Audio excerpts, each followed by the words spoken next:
നമസ്കാരം. ഇന്ന് 2026 ജനുവരി 31 ശനിയാഴ്ച. 4PM ന്യൂസ് ബഹ്റൈൻ അപ്ഡേറ്റിലേക്ക് സ്വാഗതം. ബഹ്റൈനിൽ കഴിഞ്ഞ 3 വർഷത്തിനിടെ ഉപഭോക്തൃ പരാതികളിലും വിപണിയിലെ നിയമലംഘനങ്ങളിലും ഗണ്യമായ കുറവുണ്ടായതായി വ്യവസായ വാണിജ്യ മന്ത്രി അബ്ദുള്ള ബിൻ ആദൽ ഫക്രു അറിയിച്ചു. 2023 ലഭിച്ച 7686 പരാതികൾ 2025 6430 കുറഞ്ഞു. നിയമലംഘനങ്ങൾ 3433 നിന്ന് 1937 ചുരുങ്ങിയിട്ടുണ്ട്. ഇലക്ട്രോണിക്സ്, കോൺട്രാക്ടിംഗ്, വസ്ത്രം, വാഹനങ്ങൾ എന്നീ മേഖലകളിലാണ് കൂടുതൽ പരാതികൾ ലഭിച്ചത്. ഭൂരിഭാഗം പരാതികളും സൗഹാർദ്ദപരമായി പരിഹരിച്ചെങ്കിലും 323 കേസുകൾ പ്രോസിക്യൂഷന് കൈമാറി. ശക്തമായ നിയമപാലനമാണ് ഈ നേട്ടത്തിന് കാരണമെന്നും കൃത്രിമ വിലക്കയറ്റം അനുവദിക്കില്ലെന്നും മന്ത്രി വ്യക്തമാക്കി. GCC രാജ്യങ്ങളിലുടനീളം വാഹന ഉടമകൾക്ക് ഏകീകൃത വാറന്റിയും അറ്റകുറ്റപ്പണി സേവനങ്ങളും ലഭ്യമാക്കുന്ന സംവിധാനത്തിന് ബഹ്റൈൻ പിന്തുണ പ്രഖ്യാപിച്ചു. ഒരു GCC രാജ്യത്ത് നിന്ന് വാങ്ങുന്ന വാഹനങ്ങൾക്ക് മറ്റ് അംഗരാജ്യങ്ങളിലും നിർമ്മാതാക്കളുടെ വാറന്റിയും സർവീസ് ആനുകൂല്യങ്ങളും ഇതിലൂടെ തടസ്സമില്ലാതെ ലഭിക്കും. അതിർത്തി കടന്നുള്ള യാത്രകളിലും താമസം മാറുമ്പോഴും വാഹന ഉടമകൾ നേരിടുന്ന സാമ്പത്തിക ബാധ്യതകളും സാങ്കേതിക തടസ്സങ്ങളും ഒഴിവാക്കാൻ ഈ നീക്കം സഹായിക്കുമെന്ന് മന്ത്രി ഖാനിം അൽ ബുഐനൻ പാർലമെന്റിൽ പറഞ്ഞു. മറ്റ് GCC രാജ്യങ്ങളിൽ നിന്നുള്ള 5 വർഷത്തിലധികം പഴക്കമുള്ള വാഹനങ്ങൾ ബഹ്റൈനിൽ രജിസ്റ്റർ ചെയ്യാനുള്ള 1000 ദിനാർ ഫീസ് കുറയ്ക്കില്ലെന്ന് സർക്കാർ വ്യക്തമാക്കി. ഫീസ് 300 മുതൽ 700 ദിനാറായി കുറയ്ക്കണമെന്ന പാർലമെന്റ് നിർദ്ദേശം തള്ളിക്കൊണ്ടാണ് സർക്കാർ നിലപാട് അറിയിച്ചത്. രാജ്യത്തെ വാഹനപ്പെരുപ്പം നിയന്ത്രിക്കാനും സുരക്ഷാ മാനദണ്ഡങ്ങൾ ഉറപ്പാക്കാനുമാണ് ഉയർന്ന ഫീസ് ഈടാക്കുന്നത്. 2003 2.73 ലക്ഷമായിരുന്ന വാഹനങ്ങളുടെ എണ്ണം 2023 7.49 ലക്ഷമായി ഉയർന്നത് സർക്കാർ ചൂണ്ടിക്കാട്ടി. നയതന്ത്ര പ്രതിനിധികൾക്കും വിദേശത്ത് പഠിക്കുന്ന പൗരന്മാർക്കും ഈ നിയമത്തിൽ ഇളവുണ്ട്. ബഹ്റൈനിലെ വിദേശ തൊഴിലാളികൾക്ക് 1 വർഷത്തെ സേവനം പൂർത്തിയാക്കിയാൽ നിലവിലെ തൊഴിലുടമയുടെ അനുമതിയില്ലാതെ തന്നെ പുതിയ ജോലിയിലേക്ക് മാറാമെന്ന് ബഹ്റൈൻ സർക്കാർ പാർലമെന്റിനെ അറിയിച്ചു.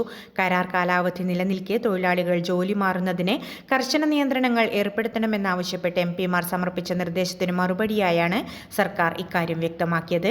എന്നാൽ 3 മാസത്തെ നോട്ടീസ് കാലയളവിനുള്ളിൽ രജിസ്റ്റർ ചെയ്ത കത്ത് വഴി നിലവിലെ തൊഴിലുടമയെ വിവരം അറിയിക്കണം. കരാർ ലംഘനമുണ്ടായാൽ തൊഴിലുടമയ്ക്ക് സിവിൽ കോടതിയെ സമീപിക്കാം. കുറ്റകൃത്യങ്ങളിൽ ഏർപ്പെടുന്നവർക്കും വർക്ക് പെർമിറ്റ് നിബന്ധന ലംഘിക്കുന്നവർക്കും ഈ ആനുകൂല്യം ലഭിക്കില്ല. പുതിയ തൊഴിലുടമ നിയമപരമായ എല്ലാ ഫീസുകളും മാനദണ്ഡങ്ങളും പാലിക്കുന്നുണ്ടെന്ന് ഉറപ്പാക്കിയ ശേഷമേ ലേബർ അതോറിറ്റി അനുമതി നൽകൂ. നാഷണൽ ചാർട്ടർ ഹൈവേയിലെ ഫുഡ് ട്രക്കുകൾ മാറ്റിസ്ഥാപിക്കുമ്പോൾ ഉടമകളുടെ ഉപജീവനത്തെ ബാധിക്കില്ലെന്ന് സർക്കാർ ഉറപ്പു നൽകി. ഗതാഗതക്കുരുക്ക് ഒഴിവാക്കാൻ ട്രക്കുകൾ മാറ്റണമെന്ന സദേൺ മുനിസിപ്പാലിറ്റിയുടെ തീരുമാനം നടപ്പിലാക്കുന്നതിനു മുൻപ് അനുയോജ്യമായ പകരം സ്ഥലങ്ങൾ കണ്ടെത്താൻ നടപടി തുടങ്ങി. 500ഓളം കുടുംബങ്ങളെ ബാധിക്കുന്ന വിഷയമായതിനാൽ ആവശ്യത്തിന് പാർക്കിംഗ് സൗകര്യമുള്ളതും സുരക്ഷാ മാനദണ്ഡങ്ങൾ പാലിക്കുന്നതുമായ സ്ഥലങ്ങളാകും അനുവദിക്കുക. ഉടമകൾക്ക് ആവശ്യമായ സഹായം നൽകണമെന്ന MPമാരുടെ ആവശ്യം സർക്കാർ പരിഗണിക്കും. കുറ്റവാളികളായ വിദേശികൾ തങ്ങളുടെ കടങ്ങൾ തീർക്കുന്നതുവരെ നാടുകടത്തൽ വൈകിപ്പിക്കണമെന്ന നിർദ്ദേശം പാർലമെന്ററി സമിതി തള്ളി. പൊതുസുരക്ഷ മുൻനിർത്തിയാണ് ഈ തീരുമാനം. കടം തിരിച്ചുപിടിക്കാൻ സിവിൽ നിയമങ്ങളിൽ സംവിധാനമുണ്ടെന്നും പീനൽ കോഡിൽ മാറ്റം വരുത്തുന്നത് കുറ്റവാളികൾ ദുരുപയോഗം ചെയ്യാൻ സാധ്യതയുണ്ടെന്നും സമിതി നിരീക്ഷിച്ചു. ഗവൺമെന്റ്, സുപ്രീം ജുഡീഷ്യൽ കൗൺസിൽ, നീതിന്യായ മന്ത്രാലയം എന്നിവരും ഈ ഭേദഗതിയെ എതിർത്തിരുന്നു. ബഹ്റൈനിലെ ഓൺലൈൻ ഇടപാടുകൾ സുരക്ഷിതമാക്കാൻ ബയോമെട്രിക് തിരിച്ചറിയൽ, മൾട്ടി ഫാക്ടർ ഓതന്റിക്കേഷൻ തുടങ്ങിയ കർശന നടപടികൾ നടപ്പിലാക്കുന്നതായി മന്ത്രി ഖാനിം അൽ ബുഐനൻ പറഞ്ഞു. എല്ലാ ബാങ്കുകളിലും OTP പരിശോധനയും ക്രെഡിറ്റ് ലിമിറ്റുകളും നിർബന്ധമാക്കാനുള്ള നിർദ്ദേശം സർക്കാർ പഠിച്ചു വരികയാണ്. അതേസമയം നിയമലംഘനം ആരോപിക്കപ്പെടുന്നവരുടെ സർക്കാർ സേവനങ്ങൾ തടയണമെന്ന പാർലമെന്റ് നിർദ്ദേശം സർക്കാർ നിരസിച്ചു. ട്രാഫിക് തർക്കത്തിനിടെ വിദേശിയായ ഡെലിവറി ഡ്രൈവറെ മർദ്ദിച്ച ബഹ്റൈനി യുവാവിന് 1 വർഷം തടവ് ശിക്ഷ വിധിച്ചു. മർദ്ദനത്തിൽ ഡ്രൈവറുടെ 2 പല്ലുകൾ കൊഴിയുകയും സ്ഥിരമായ ശാരീരിക വൈകല്യം സംഭവിക്കുകയും ചെയ്തിരുന്നു. കൂടാതെ ബൈക്കിന്റെ സൈഡ് മിറർ തകർത്തതിന് 45 ദിനാർ നഷ്ടപരിഹാരം നൽകാനും കോടതി ഉത്തരവിട്ടു. സ്വയം പ്രതിരോധത്തിനാണ് ശ്രമിച്ചതെന്ന പ്രതിയുടെ വാദം തള്ളിക്കൊണ്ടാണ് ഹൈക്രിമിനൽ കോടതി ശിക്ഷ പ്രഖ്യാപിച്ചത്. വയോധികയുടെ ഡെബിറ്റ് കാർഡ് മോഷ്ടിച്ച് സ്മാർട്ട് ഫോൺ വാങ്ങിയ കേസിൽ ഇന്ത്യൻ സ്വദേശികളായ വീട്ടുജോലിക്കാരിക്കും ഡ്രൈവർക്കും 3 വർഷം തടവ് വിധിച്ചു. വയോധികയുടെ പിൻ നമ്പർ ഉപയോഗിച്ച് 295 ദിനാറിന്റെ ഫോൺ വാങ്ങിയെന്നാണ് കേസ്. വയോധികയുടെ പേരക്കുട്ടി നടത്തിയ അന്വേഷണമാണ് തട്ടിപ്പ് പുറത്തുകൊണ്ടുവന്നത്. ഹൈപ്പർ മാർക്കറ്റിലെ CCTV ദൃശ്യങ്ങൾ ഡ്രൈവറുടെ പങ്ക് സ്ഥിരീകരിച്ചിരുന്നു. ഇന്നത്തെ മണി എക്സ്ചേഞ്ച് നിരക്കുകൾ നിങ്ങൾക്കായി നൽകുന്നു Lulu exchange Bahrain.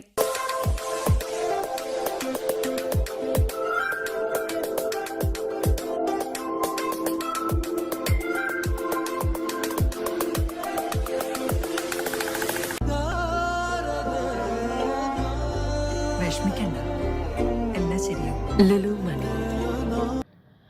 Bahrain Thrissur കുടുംബം തങ്ങളുടെ വാർഷികവും പുതിയ ഭാരവാഹികളുടെ സ്ഥാനാരോഹണവും സമന്വയം 2026 എന്ന പേരിൽ ആഘോഷിച്ചു. അതിലയിൽ നടന്ന ചടങ്ങിൽ വിവിധ കലാപരിപാടികൾ അരങ്ങേറി. അനീഷ് പത്മനാഭൻ പ്രസിഡന്റ്, അനൂപ് ചുങ്കത്ത് സെക്രട്ടറി എന്നിവരുടെ നേതൃത്വത്തിലുള്ള പുതിയ കമ്മിറ്റി ചുമതലയേറ്റു. New Indian school principal Gopinath Menon ഉൾപ്പെടെയുള്ളവർ ചടങ്ങിൽ പങ്കെടുത്തു. ലേഡീസ് വിംഗ് അവതരിപ്പിച്ച Arabic dance, garba, cinematic dance എന്നിവ ശ്രദ്ധേയമായി. സന്തോഷ് മാസ്റ്ററുടെ നേതൃത്വത്തിലുള്ള പൂർണ്ണശ്രീ സംഗീത വിദ്യാലയത്തിലെ ഒരുക്കിയ സംഗീത വിരുന്നും beats of Al Jazeera band അവതരിപ്പിച്ച മ്യൂസിക്കൽ നൈറ്റും ആരവം നാടൻ പാട്ടുകൂട്ടം അവതരിപ്പിച്ച നാടൻ പാട്ടും ശ്രദ്ധേയമായി. ബഹ്റിനിലെ ആദ്യ നാടൻ പാട്ടുകൂട്ടമായ ആരവം 19ാം വാർഷികം ഹമലയിൽ ആഘോഷിച്ചു. അംഗങ്ങളുടെയും കുടുംബാംഗങ്ങളുടെയും പാട്ടും കുട്ടികൾക്കായുള്ള മത്സരങ്ങളും ചടങ്ങിന് മാറ്റുകൂട്ടി.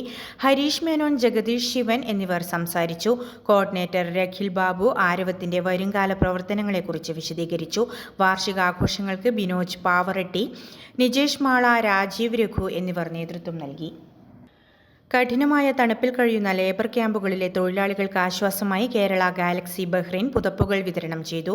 മനാമയിൽ നടന്ന ചടങ്ങിൽ ബഷീർ അമ്പലായി മുഖ്യാതിഥിയായിരുന്നു.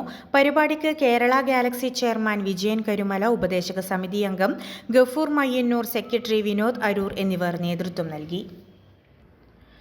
പത്തനംതിട്ട ജില്ലാ പ്രവാസി അസോസിയേഷൻ ബഹ്റൈൻ്റെ 5ാമത് വാർഷികം ഹൃദയപൂർവ്വം പത്തനംതിട്ട എന്ന പേരിൽ നടന്നു. മാധ്യമപ്രവർത്തക സുജയ പാർവതി ഉദ്ഘാടനം ചെയ്ത ചടങ്ങിൽ വിഷ്ണു ദേവാഞ്ജനം പ്രസിഡന്റായും സുനു കുരുവിള സെക്രട്ടറിയുമായുള്ള പുതിയ കമ്മിറ്റി ചുമതലയേറ്റു. മനോജ് വടകര, മണിക്കുട്ടൻ എന്നിവരെ ചടങ്ങിൽ ആദരിച്ചു. മാജിക് ഷോ, മെന്റലിസം, ഡാൻസ്, ഗാനമേള തുടങ്ങി വൈവിധ്യമാർന്ന കലാപരിപാടികളും അരങ്ങേറി.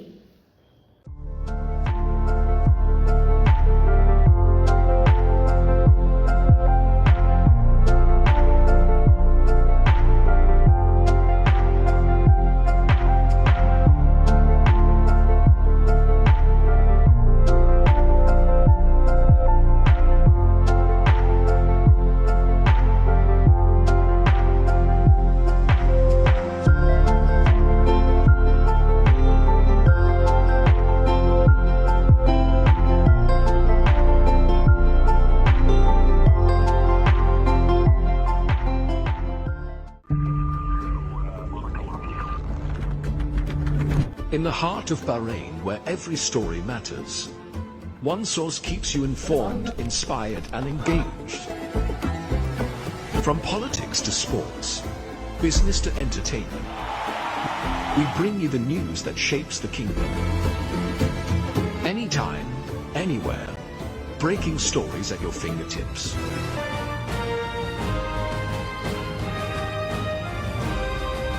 The Daily Tribune, your trusted voice.